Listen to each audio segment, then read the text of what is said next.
Don't say a word. And no facial expressions. All right. Okay, so for the rest of the judges, please welcome to the stage, first of all, from Kohort, Mark Davis, CEO and co-founder, and Alison Lindland, the Director of Business Development for Kohort.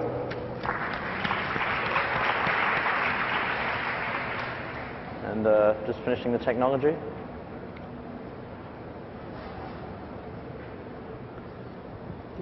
I'm Mark Davis, the CEO of Kohort.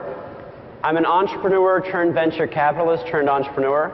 And I'm also the founder of two entrepreneurship communities here in New York, the Columbia Venture Community and the New York Venture Community. And I know that hundreds of people here in the audience today are members of those groups. I've seen a lot of people at the exhibits. What you don't know is that managing those organizations has been incredibly challenging. I've had to use 5 platforms to stay organized. One for events, another for email management, another for member management.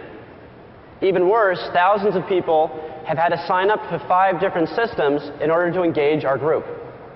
Today the game changes. Meet Kohort. Kohort connects community. What I mean by that, it is the single solution that an organizer needs to engage their membership. Communication management, event management, member management, transaction management under one umbrella. We also connect groups to their chapters, and we allow groups to interact online. We've made them social. Kohort is for any type of community. It's for mommy groups, alumni groups, hiking groups, you name it, and obviously entrepreneurship groups. Let's dive in. I'm going to show you what we built. So Kohort is the catch-all for all things community. We give every group their own page. Each organizer is given robust communication management tools. Each organizer can have as many email lists as they want on our platform, and each email list is automatically integrated into a discussion board, capturing all of the conversation that takes place between your members. Your members will never have to ask the same question twice. We also have a complete member management system. It's a full membership directory, and each member has a complete member profile, meaning you and your members can actually find each other when you search. In addition to that, we give organizers custom application forms. These forms are forms that members fill out when they join the group. This enables organizers to target communication and events at specific subsets of their population. On the event side, we have a complete event listing, but we also have advanced ticketing. When we launch in public beta, you'll be able to create numerous ticket types, student, alumni, employee, charge different rates for every ticket, release them on different dates, and make them available to both members and people from the general public. And of course, we manage everything transaction. You'll never have to touch cash. Event fees, dues, taken care of. You can also create numerous tiers of dues. Student alumni rate, not a problem. Now, groups are complicated in the real world. They're hierarchical. They have chapters. We allow you to manage that online. Each group can have as many subgroups as they want and as many tiers of subgroups as they need. Each subgroup has all the tools I just described. Communication management, member, event, transaction management in one place, enabling your local leadership to operate completely autonomously without you losing control. You can send global communications and global events at any time. Now, groups are also social in the real world. They do events together. Right now, that's accomplished by sending emails and making phone calls. On Kohorts, that's just a couple of clicks. We've also created something new called channels. Channels are a curated list of groups for a given interest topic, whether, again, it's a wine group, a mommy group, an alumni group, a venture capital group, or an entrepreneurship group. This makes it easy for users to find the great groups and events in their interest topic. Finally, you can actively discover what you're looking for. We also have a great focus on giving users control over how their information is shared on our website.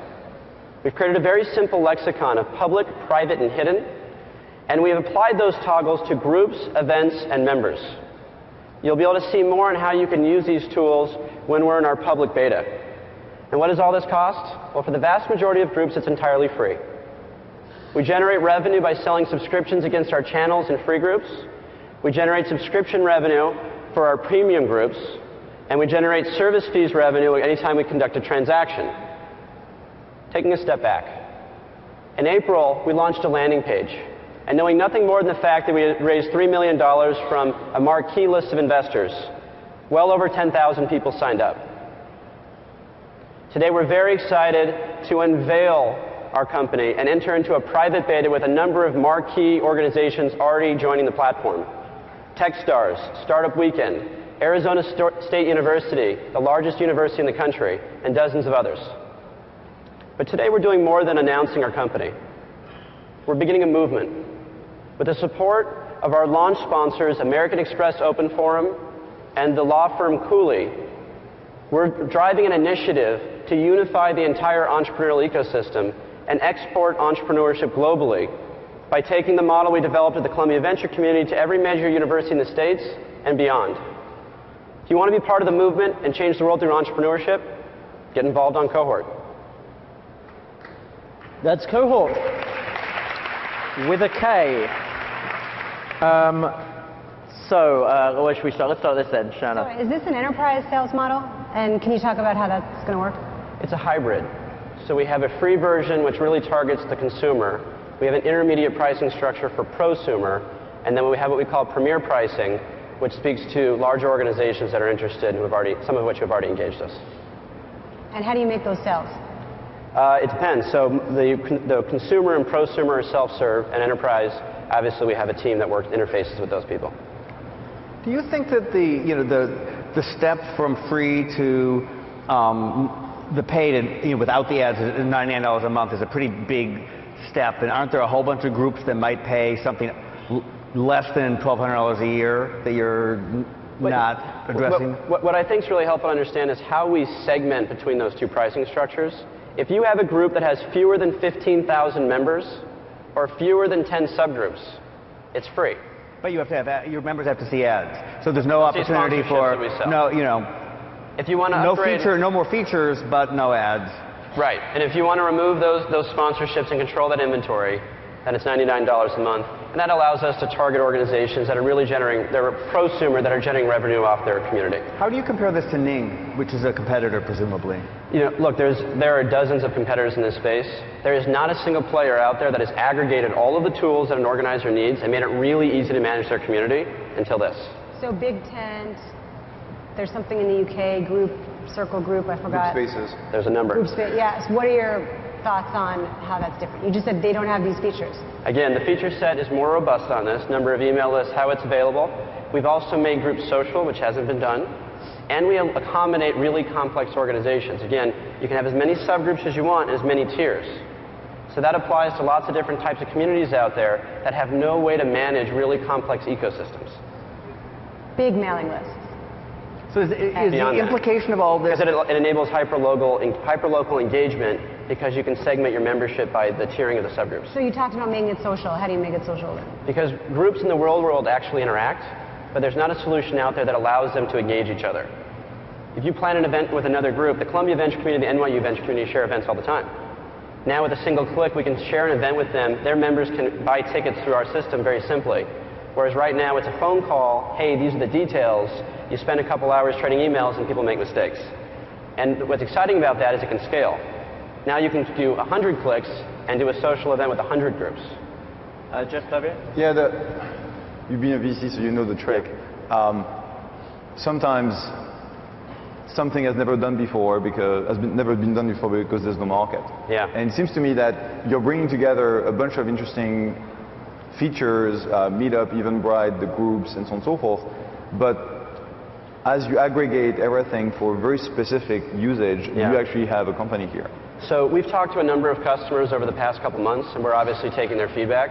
They have been ecstatic, and the consistent feedback is, I can't wait to use your service. I will be moving onto it from whatever they're using now. Okay. Well, we can share that offline, but I had a startup in that space, and that's what they said as well, but never got the transfers. Right now, I can tell you we're getting traction already.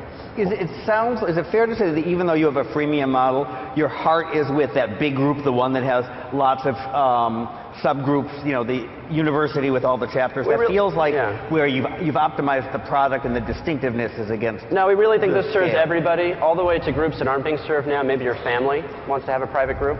It can be completely hidden on our platform, all the way up to large organizations. But given the fact that there is this huge threshold on what is free, which is 15,000 users is a pretty big number in the group space, we think there will be a tremendous number of free organizations on the platform, in addition to major brands that have already engaged us. And you're going to be able to make money from ads on you know, do you make money on the free? What's that? Yes, sponsorships though, not ads. Sponsorships. Yeah. My hunch is that you will find that at the $99 price point, there is sort of a gap, maybe at the $19 price point where you could just get a bunch of guys sort of. We have a tremendous amount to learn for sure. I mean, Any we're listening. final thoughts? Okay, round of applause for Kohort. Thank you. And well done, Roger, for not